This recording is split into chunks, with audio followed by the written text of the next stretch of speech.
Pernah tak korang rasa tiba-tiba Allah gerakkan hati kamu untuk belajar sesuatu benda baru pasal agama? Pasal perkara yang baik, kadang-kadang datang dari video-video pendek macam ni, kadang-kadang datang dari kawan-kawan atau buku yang entah kenapa korang terbuka hati nak baca. Pernah tak? Itu semua bukan kebetulan.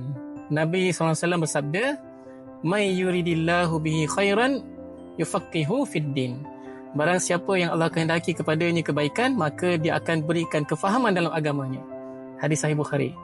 Kalau kamu tiba-tiba rasa nak tahu pasal solat, pasal zakat, pasal haji atau perancangan harta, itu petanda Allah sedang nak tunjukkan jalan. Jangan abaikan. Fahamkan ni?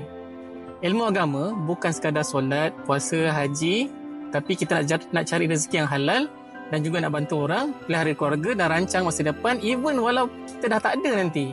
Kalau kamu rasa Allah tengah gerakkan hati kamu sekarang, follow video abang ni.